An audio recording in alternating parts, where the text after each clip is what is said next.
one thing that will help them continue to win is getting Jake DeBrusk back, who Jim Montgomery recently said is back skating and testing things out.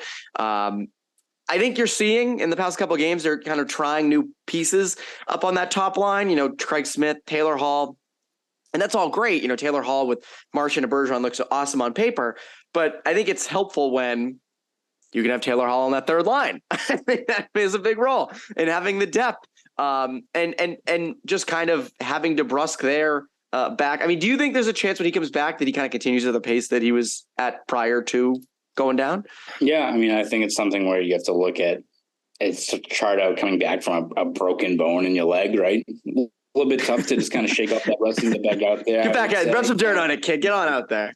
Yeah, I'm not dropping any wild takes there with that, but I think you look at just the way DeBrusk was playing leading up to this, and again, we always talk about, I think, when DeBrusk is on a heater or he's playing very well, it's not like he's a vastly different player. His game or his play style is like he plays like a guy that is conducive to getting steady production. That's why sometimes it's so puzzling when he goes through those peaks and valleys, because he drives to the net, goes into grade A ice, knows how to tip pucks, cleans up rebounds. Like, he's a guy that you see the way he plays in his style, and it paints a picture of a guy that should be getting 25 plus goals a season. And I think you're seeing that. So if he just goes back to what his, bread and butter is in terms of his style of play, and he's most likely going to be back in the top six, I think the goals are going to be there. And I think you've seen over the last couple of games, granted, Bruins are 8-2, 9-2 since the rest has been out. So they're doing just fine. But I think you do see in these games where they have come up short, whether it's Seattle or Tampa, where a guy like DeBrusk, can make that extra difference in terms of just being that added scoring punch in the top six. When you need a goal off of a rebound or a tip or something like that, that's going to be a greasy goal where the team's packing it in, a guy like Vasilevsky's in net or what have you.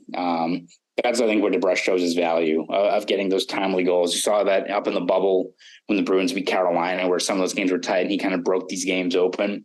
So Bruins have plenty of depth, but getting DeBrusk back in short order would be huge for this team. Though, be curious to see what exactly they do, because he's scheduled to be cleared by this upcoming week. So he's in play for Sunday in Carolina, maybe Wednesday in Toronto. But with the All-Star break coming up as well as 9 days off, maybe we get a little bit of a cushion here. Let's not rush him back when we've got 9 days on the horizon. So yeah, I don't see why you would go to rushing him back when you have that big All-Star break and can kind of let him rehab a little bit.